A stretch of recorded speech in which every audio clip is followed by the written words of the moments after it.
বিসমিল্লাহির রহমানির রহিম। সবাইকে আসসালামু আলাইকুম রহমতুল্লাহি বারকাতুহু। আশা করি আপনারা সবাই ভালো আছেন, সুস্থ আছেন এবং নিরাপদ আছেন।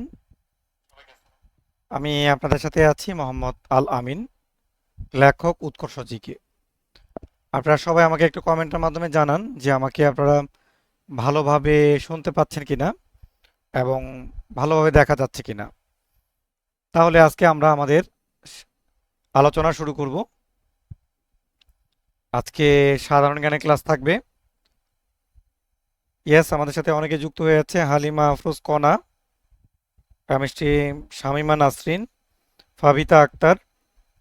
আচ্ছা, সব কিছু ভালোভাবে শোনা যাচ্ছে, আমরা আপনাদের কমেন্ট থেকেই পেলাম। নজরুল ইসলাম, সালামু আলাইকুম স্যার, আপনি কেমন আছেন? আলহামদুলিল্লাহ, আপনাদের দোয়ায় ভালো আছি। Chemistry Shamima Nasrin clear. আপনারা যারা ফেসবুক লাইভে এই ক্লাসটি দেখছেন সবাইকে স্বাগত জানাচ্ছি। আর যারা এই ক্লাসটি ইউটিউবে দেখছেন তাদেরকেও স্বাগত জানাচ্ছি। এই ক্লাসটি আপনাদের জন্য ইউটিউবে ব্যাকআপ হিসেবে আপলোড করা থাকবে। আমার ইউটিউব চ্যানেল হলো উৎকর্ষ জিকে আলামিন স্যার, সেখানে আপনারা এই ক্লাসটি পাবেন। দীপক মুখার্জি, আদাব স্যার, অনেকদিন পর যুক্ত হলাম, অনেক অনেক ধন্যবাদ যুক্ত হওয়ার জন্য। নাসরিন সুলতানা স্যার কেমন আছেন? আলহামদুলিল্লাহ ভালো আছি। রোকজানা জান্নাত, আসসালামু আলাইকুম স্যার। ওয়ালাইকুম আসসালাম। যাই হোক, কথা না বাড়িয়ে আমাদের মূল আলোচনায় চলে যাচ্ছি। আজকে আমরা সাধারণ জ্ঞান নিয়ে আলোচনা করব। 2010 সালের যে সাধারণ জ্ঞানের প্রশ্ন এসেছে এটিইউ পরীক্ষা বা এইউ এইউ ইও পরীক্ষার জন্য, অ্যাসিস্ট্যান্ট উপজেলা শিক্ষা অফিসারের জন্য। ও তার আগে বলে নিচ্ছি, আপনারা সবাই একটা করে শেয়ার দিন আপনাদের টাইমলাইনে এবং লাইক কমেন্ট করুন। আর আপনাদের যারা কলিগ আছেন, যারা বন্ধু আছেন, প্রিয়জন আছেন, আপনজন আছেন, সবাইকে একটা করে ক্লাস মেনশন দিন।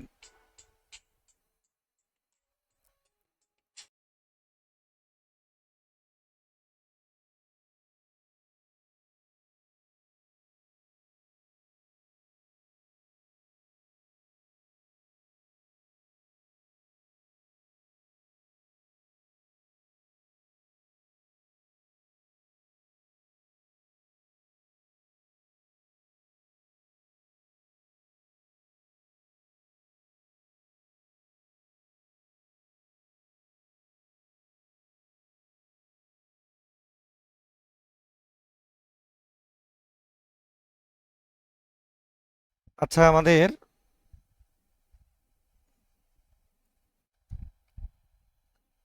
আচ্ছা চিন্ময় চৌধুরী স্যার, মানচিত্র দিয়ে একদিন দয়া করে প্রণালী বুঝিয়ে দেবেন। অবশ্যই সেটা আপনাদের ক্লাসে থাকবে, চিন্তা করবেন না, সব কিছু বুঝিয়ে দেওয়া হবে। আচ্ছা, বাংলাদেশের জাতীয় সংসদের অধিবেশন আহ্বান করেন কে? এটি বাংলাদেশ অ্যাফেয়ার্সের একটি প্রশ্ন, একটি জাতীয় প্রশ্ন, আপনাদের জন্য ভেরি ভেরি ইম্পর্ট্যান্ট। আশা করি আজকের এই ক্লাসে শিখলে আপনাদের আর বাড়তি করে শিখতে লাগবে না। এক নাম্বার উত্তর করবেন সবাই। আমাদের উত্তর দিয়েছে শাইলা শারমিন, গ নাম্বার, মহামান্য রাষ্ট্রপতি। তার উত্তরটি সঠিক হয়ে গেল।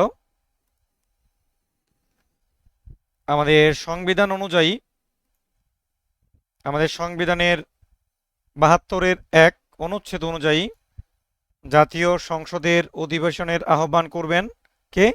রাষ্ট্রপতি। এই অনুচ্ছেদটা মনে রাখবেন। 72-এর 1 অনুচ্ছেদ বলে আমাদের জাতীয় সংসদের অধিবেশনের আহ্বান করবেন কে? রাষ্ট্রপতি। কেমন? চলে যাচ্ছি আমরা 2 নাম্বার প্রশ্নে। জাতীয় সংসদের সংরক্ষিত মহিলা আসন কতটি?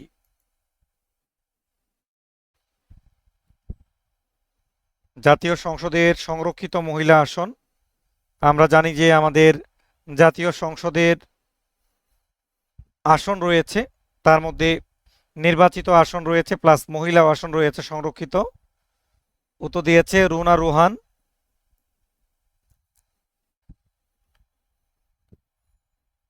আমাদের মহিলা আসন হচ্ছে 50টি, আর আমাদের নির্বাচিত ভোটাভুটির মাধ্যমে আসন হচ্ছে 300টি। তো আগে আমাদের মহিলা আসন ছিল 45টি, সংবিধানে সংশোধন করা হয়েছিল 17তম সংশোধন 2018 সালে। এই সংশোধন অনুযায়ী আমাদের আগামী 25 বছরের জন্য 50টি করা হয়েছে, মানে আগামী 25 বছর কোনো ধরনের পরিবর্তন হবে না। আমাদের মহিলা সংরক্ষিত আসন হচ্ছে কয়টি? 50টি। কততম সংশোধনী? 17তম। ভেরি ভেরি ইম্পর্টেন্ট, মনে রাখবেন। আরেকটা বাংলাদেশি অ্যাফেয়ার্সের প্রশ্ন, জনসংখ্যা থেকে বলতে হবে বর্তমানে বাংলাদেশের জনসংখ্যা বৃদ্ধির হার কত? জনসংখ্যার বৃদ্ধির হার কত? এটি যেহেতু 2010 সালের প্রশ্ন, তো তখন একটা উত্তর ছিল, বাট এখন নতুন অ্যান্সার এসেছে এটার। বাংলাদেশের জনসংখ্যা বৃদ্ধির হার কত?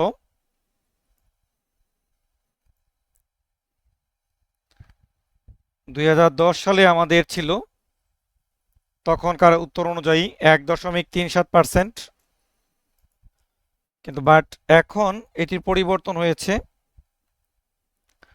আমাদের 2022 সালে যে আদমশুমারি হয়েছে, আমাদের বর্তমান আদমশুমারি, ষষ্ঠ আদমশুমারি অনুযায়ী আমাদের বর্তমান জনসংখ্যা হচ্ছে 16,51,58,616 জন।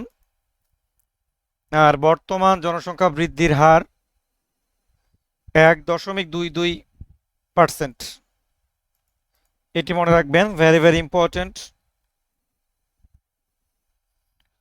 চলে যাচ্ছি আমরা 4 নাম্বার প্রশ্ন, মহান মুক্তিযুদ্ধের প্রশ্ন। আমি বারবার আপনাদেরকে বলি, মহান মুক্তিযুদ্ধ এই অধ্যায়টা খুব ভালোভাবে দেখবেন। এখান থেকে ধরে রাখেন আপনি 2 থেকে 3 মার্কের প্রশ্ন কমন পেতে পারেন ইনশাল্লাহ। মুক্তিযুদ্ধে অবদানের জন্য বীরশ্রেষ্ঠ উপাধি পেয়েছেন কতজন? রোকসানা জান্নাত উত্তর দিয়েছেন। বীরশ্রেষ্ঠ, আমাদের মুক্তিযুদ্ধের সর্বোচ্চ খেতাবের নাম হলো বীরশ্রেষ্ঠ।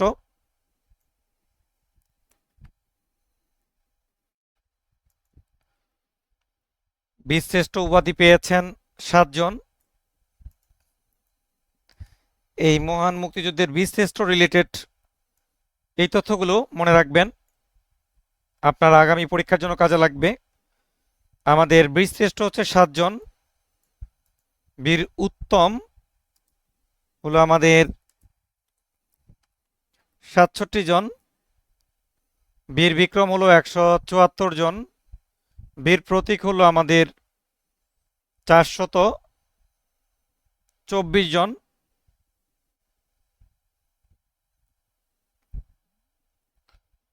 তবে বর্তমান আমাদের খেতাবপ্রাপ্ত মুক্তিযুদ্ধ হলো 672 জন, 76 জন ছিল। তবে বঙ্গবন্ধুর 4 জন খুনির খেতাব বাতিল করা হয়েছে। এখন বর্তমান আমাদের খেতাবপ্রাপ্ত মুক্তিযুদ্ধ হলো 672 জন। বঙ্গবন্ধুর 4 খুনির খেতাব বাতিল করা হয়েছে। যদি এই 672 না আসে অপশনে 676 থাকে, তাহলে আপনারা সেটা দেখাতে পারেন। চলে যাচ্ছি আমরা 5 নাম্বার প্রশ্নে, আন্তর্জাতিকের প্রশ্ন। বিশ্বের দীর্ঘতম নদীর নাম কি? বিশ্বের দীর্ঘতম নদীর নাম। আচ্ছা, এই প্রশ্নে রিলেটেড এর পাইপলাইনে যেগুলো প্রশ্ন আসতে পারে আমি একটু দিয়ে দিচ্ছি আপনাদেরকে।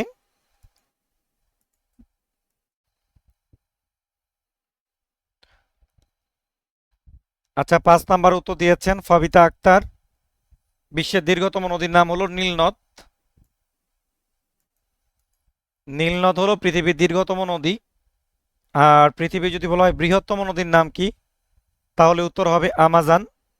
বা যদি বলা হয় পৃথিবীর সবচেয়ে খরস্রোতা নদীর নাম কি, তাহলে উত্তর হবে আমাজন।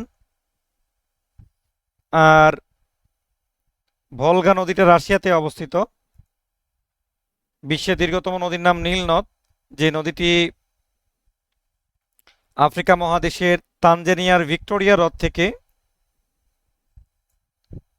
হ্রদ থেকে উৎপত্তি হয়েছে এবং পতিত হয়েছে ভূমধ্যসাগরে। নীল নদের দৈর্ঘ্য হচ্ছে 6,825 কিলোমিটার। নীল নদ মোট 11টি দেশের মধ্য দিয়ে অতিক্রম করেছে।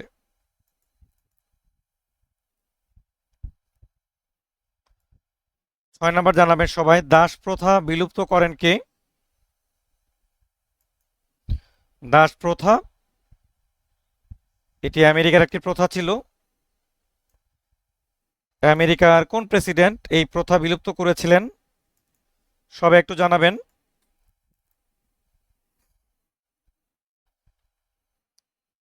এটিও পরীক্ষা তেমন একটি কঠিন একটি পরীক্ষা না, আপনি পড়লেই পারবেন।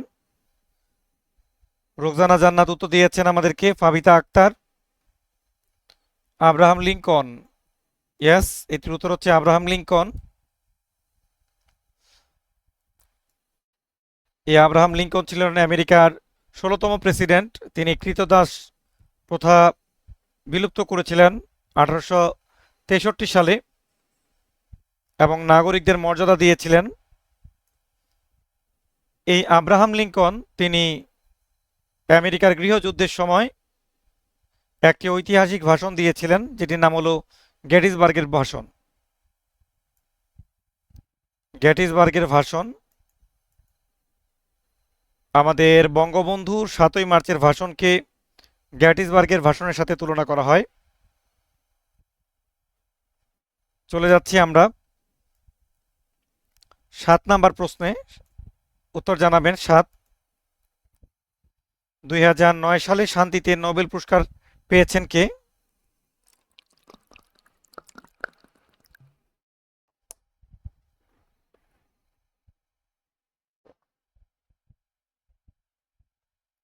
প্রশ্ন নাম্বার 7,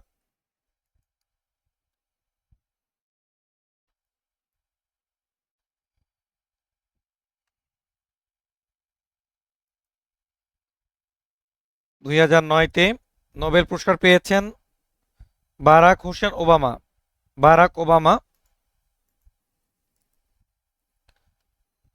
আচ্ছা, আমাদের ডক্টর মোহাম্মদ ইউনুস এবং তার গ্রামীণ ব্যাংক যৌথভাবে নোবেল পুরস্কার পেয়েছিল 2006 সালে। আর এটা ভালো করে পড়বেন, 2023 সালে নোবেল পুরস্কার লাভ করেছিলেন ইরানের নার্গিস মোহাম্মদী। ইরানের নার্গিস মোহাম্মদী, মানে তিনি হলো হিজাবের বিপক্ষে আন্দোলন করার জন্য মূলত তাকে শান্তিতে নোবেল পুরস্কার দেওয়া হয়েছিল। চলে যাচ্ছি আমরা পরবর্তী প্রশ্নে।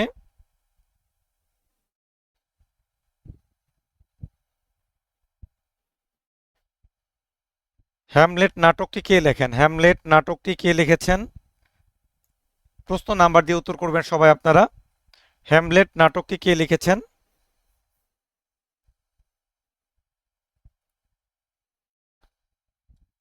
সবাই নাম্বার দিয়ে উত্তর করবেন।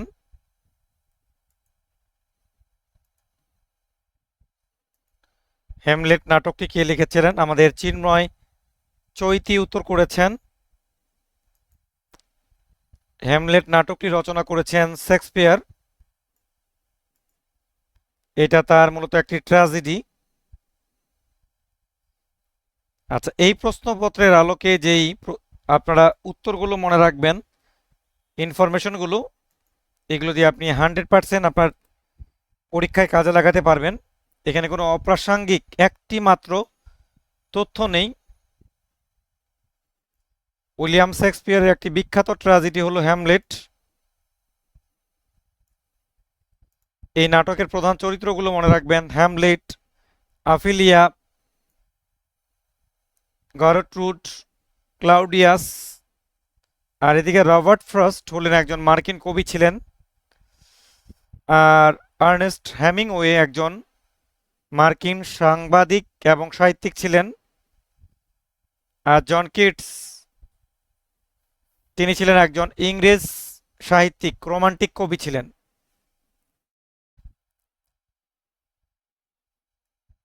কবর কবিতাটি কে লিখেছেন? কবর।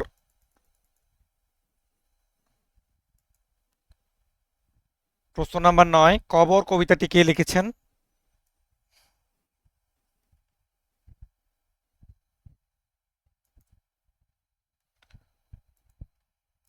সবাই একটু ঝটপট উত্তর করবেন। আমাদের রোকজানা জান্নাত উত্তর দিয়েছেন জসিমউদ্দিন পল্লী কবি।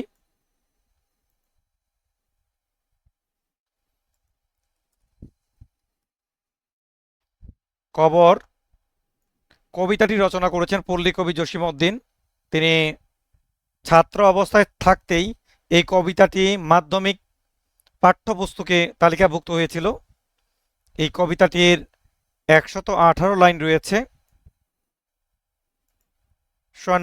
সন্ন্যাত্রিক মাত্রাবৃত্ত ছন্দে রচিত এই কবিতাটি। আন্তর্জাতিকের একটি প্রশ্ন, সার্ক এর সদর দপ্তর কোথায় অবস্থিত? কবর নাটকের রচয়িতা হচ্ছে মুনির চৌধুরী, আর কবর কবিতাটি রচয়িতা হচ্ছে পল্লী কবি জসিমউদ্দিন। সার্কের সদর দপ্তর কোথায় অবস্থিত? SAARC South Asian Association for Regional Cooperation, SAARC. Rokjana Jannat উত্তর দিয়েছেন কাঠমান্ডু, নেপালে। নেপালের রাজধানী কাঠমান্ডুতে অবস্থিত।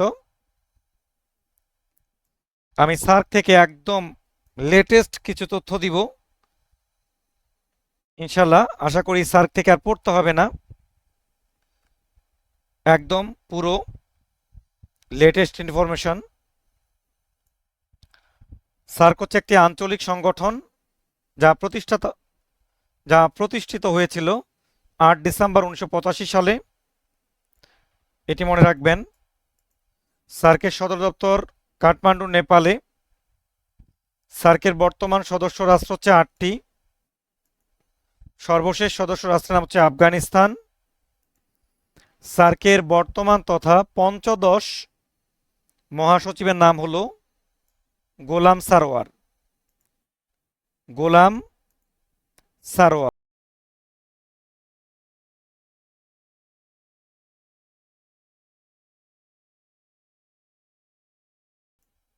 পরবর্তী প্রশ্নের উত্তর দিবেন সবাই।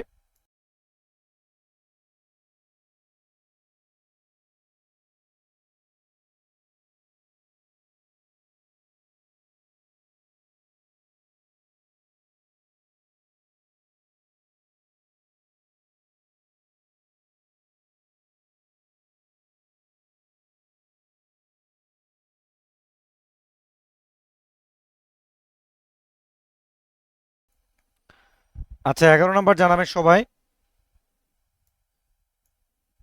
প্রশ্ন নাম্বার 11। প্রশ্ন নাম্বার 11, নোবেল প্রাইজ কয়টি বিষয়ের উপর দেওয়া হয়? 6টি বিষয়ে নোবেল প্রাইজ দেওয়া হয়। এই নামগুলো একবার মনে রাখতে হবে। 6টি বিষয়গুলো কি কি, এটি আপনাদের পরীক্ষার জন্য ইম্পর্টেন্ট।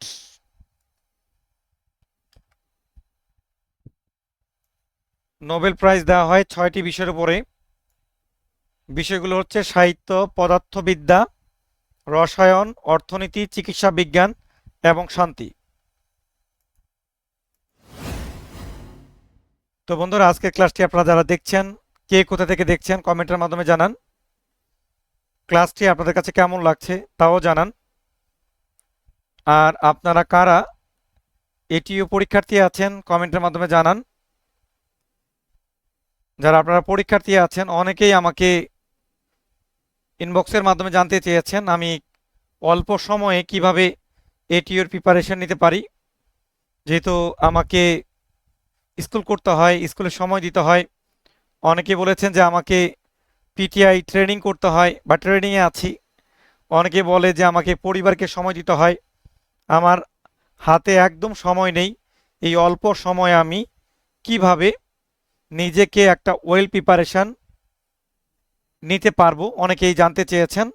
তো আমি সম্মিলিতভাবে তাদের উদ্দেশ্যে বলছি, এটিইউ পরীক্ষা মূলত যারা আপনারা 13তম গ্রেডে আছেন, যারা এই গ্রেড থেকে 10ম গ্রেডে পদোন্নতি নিতে যাচ্ছেন তাদের জন্য এই পরীক্ষাটি। মূলত এই পরীক্ষাটি একটি বিভাগীয় পরীক্ষা। শুধুমাত্র যারা প্রাইমারি স্কুলের সহকারী শিক্ষক তারাই আবেদন করতে পারবেন। জেনারেল কোনো প্রার্থী সেখানে আবেদন করতে পারবে না। তাই এটা আপনার জন্য একটি গোল্ডেন অপরচুনিটি।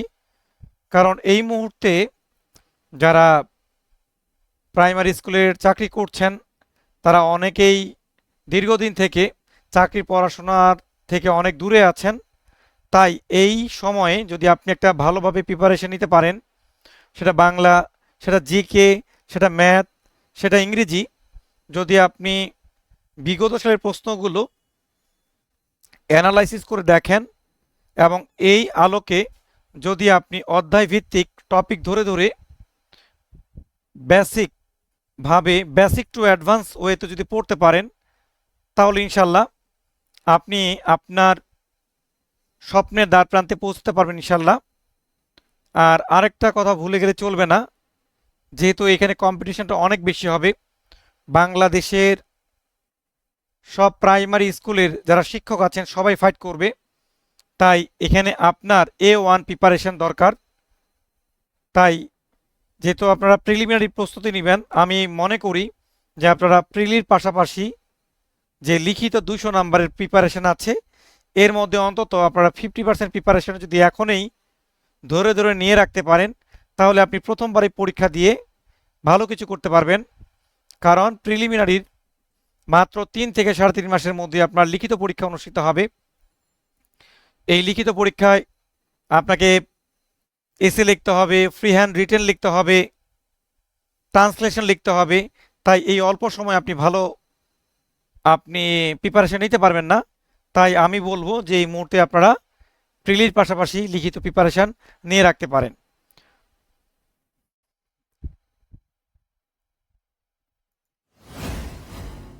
আমাদের নিরুপমা মজুমদার, প্রিলি কবে নাগাদ হতে পারে? আপনাদের আবেদনের 3-4 মাসের মধ্যে অনুষ্ঠিত হতে পারে ইনশাল্লাহ। চলে যাচ্ছি আমরা পরবর্তী প্রশ্নে। জাতিসংঘের প্রথম মহাসচিবের নাম কি ছিল বলেন?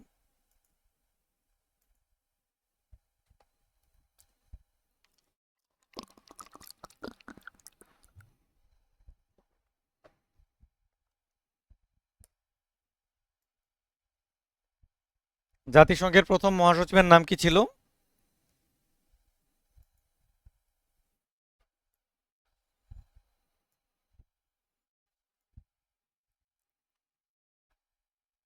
খুব ভালো প্রশ্ন, বারবার আসে।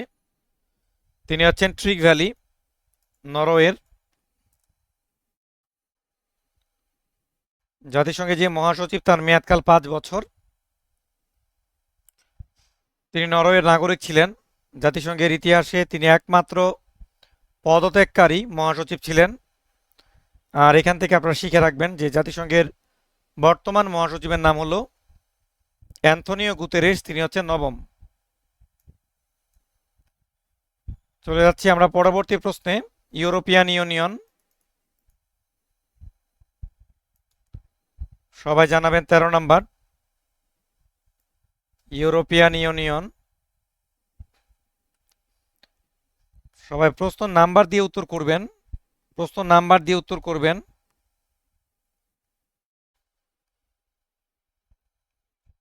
ইউরোপিয়ান ইউনিয়নের বর্তমান সদস্য রাষ্ট্র হলো 27টি।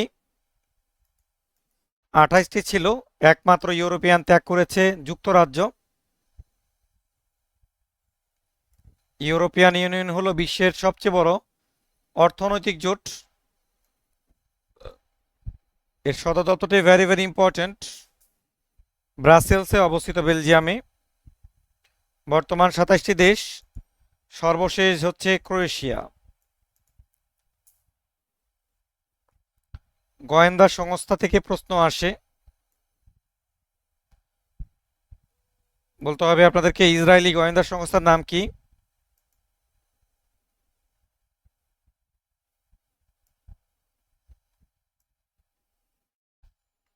ইসরায়েলের গোয়েন্দা সংস্থার নাম কি? উত্তর দিয়েছে গাফফার ভুইয়ান, শায়লা আক্তার। ইসরায়েলের গোয়েন্দা সংস্থার নাম হলো মোসাদ। আরেকটা আছে তাদের আমান নামে একটি আছে। আর সিআইএ হলো যুক্তরাষ্ট্রের গোয়েন্দা সংস্থা। এদিকে কেজিবি, এটি আগে সাবেক সোভিয়েত ইউনিয়নের গোয়েন্দা সংস্থা ছিল। র র হচ্ছে ভারতের গোয়েন্দা সংস্থা। র এর পূর্ণরূপ হচ্ছে রিসার্চ অ্যানালাইসিস উইং। আর রাশিয়ার বর্তমান গোয়েন্দা সংস্থার নাম হলো ফেডারেল সিকিউরিটি সার্ভিস। 15 নাম্বার, সম্প্রতি বাংলাদেশের জীবন রহস্য আবিষ্কৃত হয়েছে কিসের? তার মানে হচ্ছে জিনোম সিকোয়েন্স। জিনোম সিকোয়েন্স কিসের আবিষ্কৃত হয়েছে?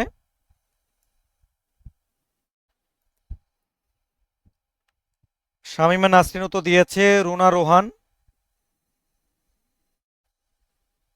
রুনা রোহান,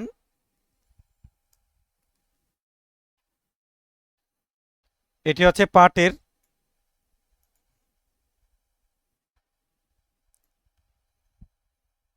পাটের তিনি মূলত 2008 সালে যুক্তরাষ্ট্রের হয়ে পেপের জীবন রহস্য আবিষ্কার করেছিলেন, মালয়েশিয়ার হয়ে রাবারের, এবং 2010 সালে তোষা পাটের জীবন রহস্য উন্মোচন করেন। 2012 সালে তিনি ছত্রাকের জীবন রহস্য উন্মোচন করেন। 2013 সালে তিনি দেশি পাটের জীবন রহস্য উন্মোচন করেছিলেন।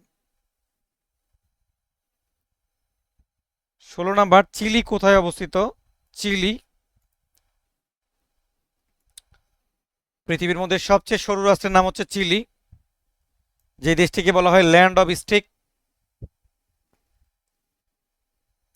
পৃথিবীর সবচেয়ে সরু রাষ্ট্র, তার নাম হলো চিলি। উত্তর দিয়েছে গাফফার ভুইয়ান, দক্ষিণ আমেরিকা মহাদেশে অবস্থিত চিলি। চিলি পৃথিবীর সবচেয়ে সরু রাষ্ট্রের নাম হলো চিলি। রাজধানীর নাম হলো সান্তিয়াগো। মুদ্রাটা ইম্পর্টেন্ট, পরীক্ষায় আসে। মুদ্রার নাম হলো পেসো। আর চিলি হচ্ছে বিশ্বের সবচেয়ে বেশি তামা উৎপাদন করে এবং রপ্তানি করে, তামা, কপার। সর্বোচ্চ পর্বতশৃঙ্গ কাঞ্চনজঙ্ঘা।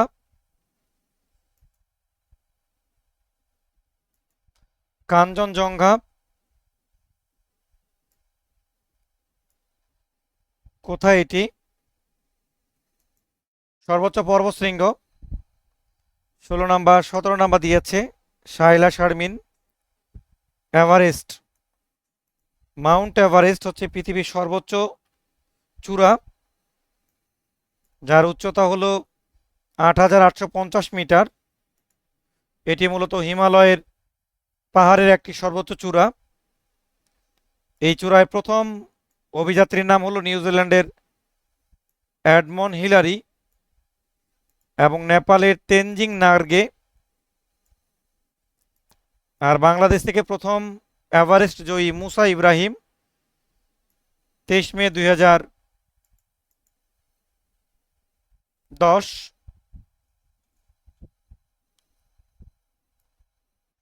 বাংলাদেশে বাধ্যতামূলক প্রাথমিক শিক্ষা আইন কবে পাশ করা হয়?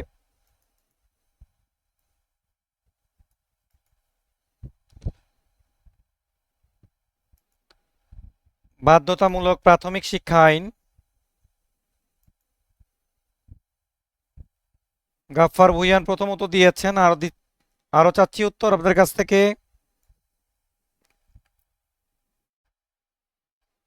এই আইনটি করা হয়েছিল 1990 সালে। দেখেন, এটা কিন্তু অনেকে ভুল করেন, এই ব্যাখ্যাটা দেখেন সবাই ভালোভাবে। আমাদের বাধ্যতামূলক আইন করা হয়েছিল 1990 সালে। বা যদি বলা হয় বাধ্যতামূলক প্রাথমিক শিক্ষা চালু হয়েছে কবে? 1 জানুয়ারি 1992 সালে।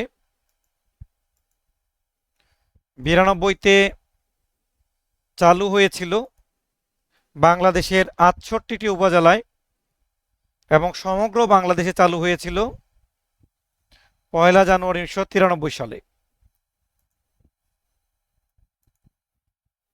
আপনারা ম্যাক্সিমাম এই প্রশ্নের উত্তর আপনারা ভুল করতে পারেন, তাই একটু ভালোভাবে কান খাড়া করে শোনেন যে আমাদের বাধ্যতামূলক প্রাথমিক শিক্ষা আইন করা হয় 1990 সালে আ- এবং 68 উপজেলায় চালু হয়েছিল 1 জানুয়ারি 1992 সালে, আর সারা বাংলাদেশে চালু হয়েছিল 1 জানুয়ারি 1993 সালে।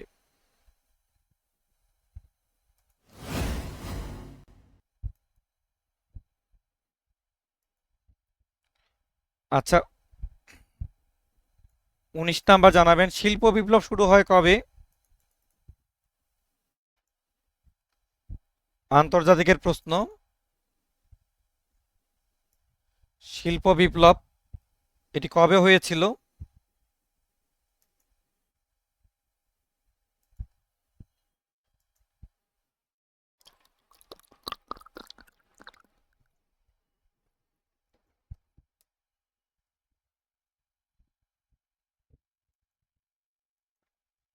শিল্প বিপ্লব ইংল্যান্ডে হয়েছিল।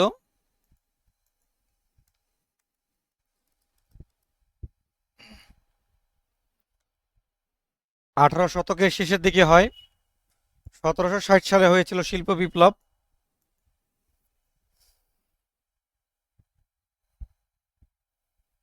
বীর প্রতীক খেতাবপ্রাপ্ত একমাত্র বিদেশি মুক্তিযোদ্ধার নাম কি? বীর প্রতীক খেতাবপ্রাপ্ত একমাত্র মুক্তিযোদ্ধার নাম কি?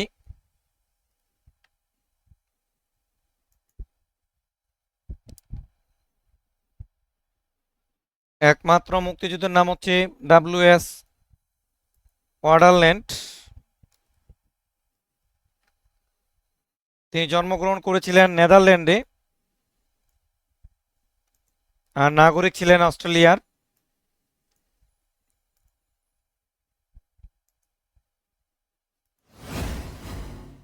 তো আপনারা যারা সহকারী শিক্ষক থেকে এটি হতে যাচ্ছেন, তো আপনাদের মনের মাঝে তীব্র বাসনা রাখতে হবে।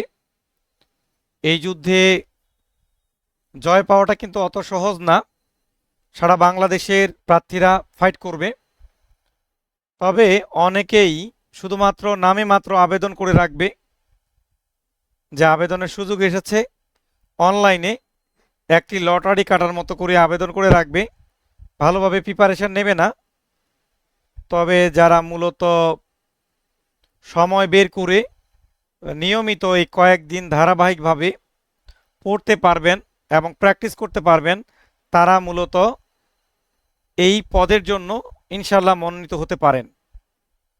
তাই এই মুহূর্তে আপনি যে কাজটা করবেন না, যে বাজারের প্রচলিত কয়েকটা গাইড বই বের করেই নেমে পড়বেন না, আপনাকে একটু বেসিকভাবে প্রিপারেশন নিতে হবে।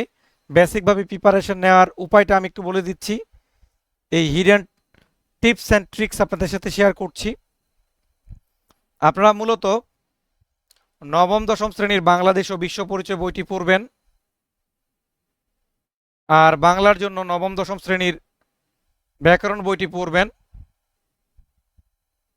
আর ইংরেজির জন্য আপনারা যে বেসিক ইংলিশ গ্রামার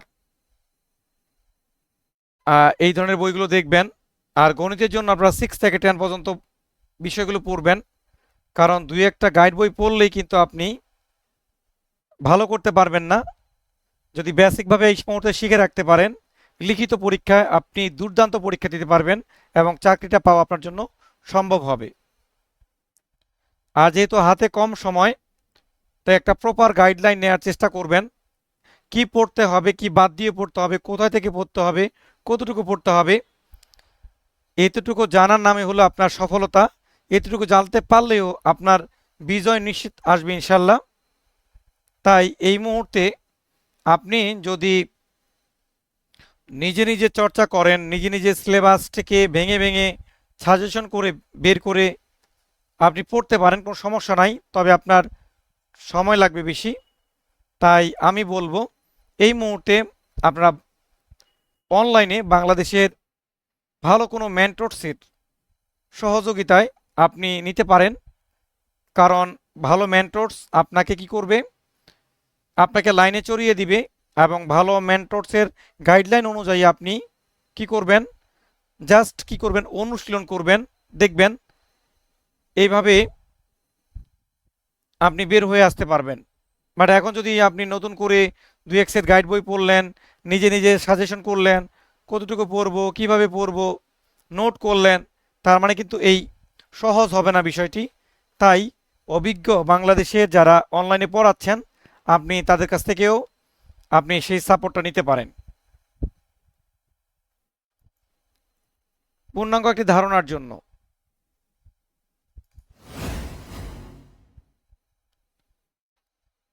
চলে যাচ্ছি আমরা পরবর্তী প্রশ্নে। 21 নাম্বার, দুই মহাদেশে বিস্তৃত নগর কোনটি?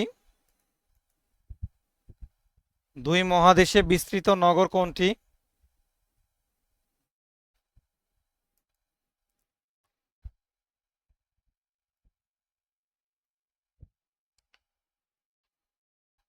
দুই মহাদেশে বিস্তৃত নগরের নাম হলো ইস্তানবুল।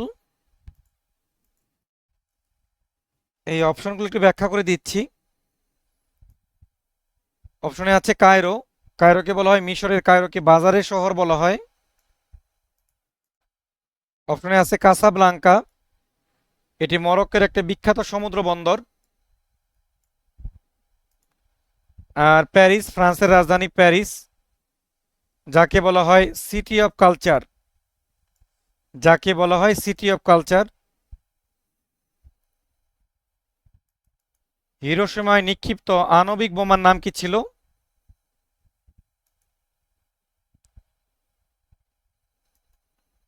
হিরোশিমায় নিক্ষিপ্ত আণবিক বোমা এর নাম কি ছিল?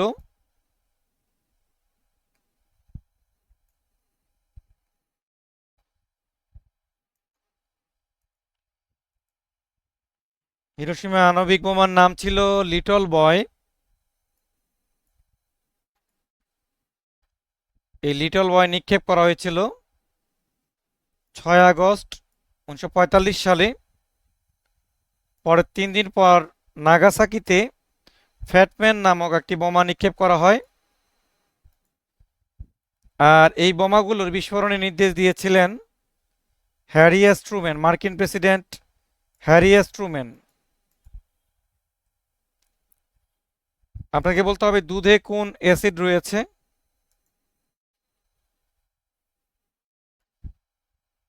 দুধে কোন অ্যাসিড রয়েছে?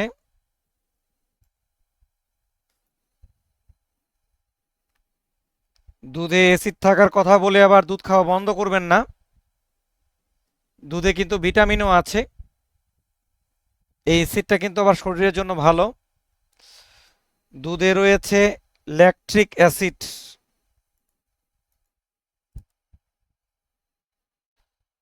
আচ্ছা, লেবুতে আমাদের সাইট্রিক অ্যাসিড রয়েছে, সবুজ শাকসবজিতে রয়েছে ফলিক অ্যাসিড।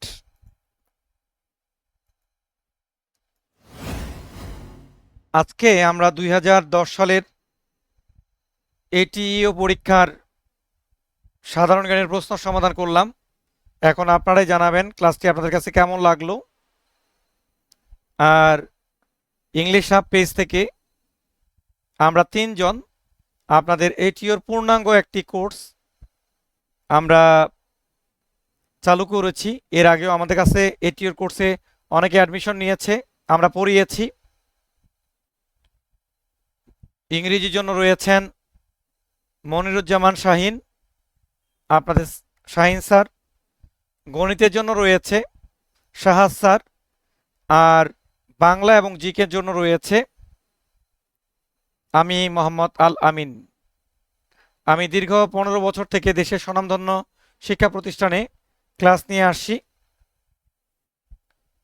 তো চাইলে আপনারা বাংলা এবং সাধারণ জ্ঞানের প্রপার একটা গাইডলাইনের জন্য আমার সাথে যুক্ত হতে পারেন। আগামী কাল পর্যন্ত আপনাদের একটা বিশাল ডিসকাউন্টে ভর্তি নেওয়া হচ্ছে। অফারটি কালকেই শেষ হয়ে যাচ্ছে। পরবর্তীতে এই অফারটি আপনারা নাও পেতে পারেন, কোর্স ফি বৃদ্ধি পাবে। আপনাদের রেগুলার ফি হচ্ছে 1220 টাকা, তবে আগামী কালকের মধ্যে অ্যাডমিশন নিলে কোর্স ফি মাত্র 720 টাকা, 500 টাকা ডিসকাউন্টে আপনারা অ্যাডমিশন নিতে পারবেন। আমাদের আগামী 11 তারিখ থেকে ধারাবাহিকভাবে টপিক ওয়াইজ ক্লাস অনুষ্ঠিত হবে ইনশাল্লাহ। ভর্তির জন্য এই যে নাম্বার আছে এই নাম্বারে যোগাযোগ করবেন। এটি আমার হোয়াটসঅ্যাপ নাম্বার, স্ক্রিনে দেওয়া নাম্বারে যোগাযোগ করবেন। ভালোভাবে পড়াশোনা করে পরীক্ষা দিয়ে আপনার স্বপ্নকে বাস্তবায়ন করুন। এরকম সুযোগ আপনি পাবেন না। 2016 সালের লাস্ট এটিইউ পরীক্ষা হয়েছে, এরপর পরীক্ষা হচ্ছে 2024 সালে হচ্ছে। তো এটাকে আপনি পায়ে ঠেলবেন না, প্রিপারেশন নেন, ইনশাল্লাহ যুদ্ধ করেন, বিজয়ী হতে পারবেন। তো আজকে আমরা এই পর্যন্তই রাখছি। আগামী দিন আবার দেখা হবে নতুন ক্লাস নিয়ে। সে পর্যন্ত আপনারা সবাই ভালো থাকবেন, সুস্থ থাকবেন। আল্লাহ হাফেজ।